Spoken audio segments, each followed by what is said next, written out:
We passed the Affordable Care Act because we believe that in the United States of America, health care must be a right, not a privilege. The late Senator Ted Kennedy made that belief the fight of his life. Thanks to the leadership of President Barack Obama, who was dedicated, knowledgeable, strategic, and determined to succeed, thanks to the clear vision of our committee chairs crafting the legislation and the deep courage of members of Congress, thanks to outside mobilization of patient advocacy groups, Nuns on the Bus, March of Dimes, Protect Our Care, Little Lobbyists, and others, the Affordable Care Act stands today among the great pillars of American health and financial security: Medicare, Medicaid, Social Security, and the Affordable Care Act. Now we find ourselves in the depths of one of the most serious health and economic emergencies our nation has ever faced. The protections of the Affordable Care Act are more important now than ever. But right now, in the middle of the coronavirus, the Trump administration is in court suing to tear down the entire Affordable Care Act, every last protection and benefit. If President Trump succeeds in striking down the ACA in court, gone is the ban on insurers putting limits on your health care. Gone are guaranteed essential health benefits and free preventive services. Gone are young people staying on their parents' insurance until age 26. Gone is the health insurance of 20 million Americans.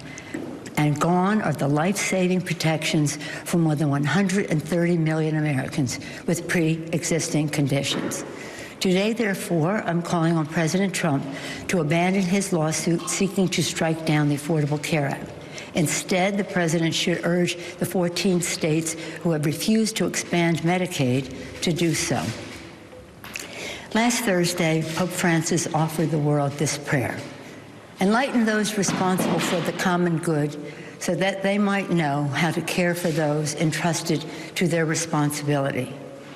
Today, House Democrats are unveiling the Take Responsibility for Workers and Families Act, a bill that takes responsibility for the health, wages, and well-being of America's workers. Democrats take responsibility for our workers. We require that any corporation that takes taxpayer dollars must protect their workers' wages and benefits, not CEO pay, stock buybacks, or layoffs. We strengthen unemployment insurance so that it can replace the average wages of our workers who are losing their jobs and hours. For our small businesses, we provide fast relief with grants and loans to tide them through this crisis. For our doctors, nurses, healthcare workers, and first responders in hospitals and other health institutions, we provide desperately needed funds to care for those who are sick and to ensure that our providers have personal protective equipment, PPE, that they need. We protect our healthcare workers by requiring the administration to enforce our stronger OSHA protections. For our families, we give direct payments to America's families in a robust way and strengthen the child tax credits and the earned income tax credit. We give more workers the security of guaranteed paid family and medical leave, including those caring for our seniors. And we make the coronavirus treatment free for the patient. For our students, we provide emergency funds for our schools and universities. We help current borrowers with their student debt burden and the GI Bill benefits. We bolster SNAP and other initiatives to address food insecurity. For our democracy, we ensure that states can carry out this year's election and require early voting and vote by mail. I'm grateful to our committee chairs and members for their extraordinary leadership and work for America's workers and families. The Senate Republican bill put corporations first, but because of the insistence of Leader Chuck Schumer and Senate Democrats, progress has been made. We urge the Senate to move closer to the values in the Take Responsibility for Workers and Families Act. We must be bold and forward-looking in our thinking.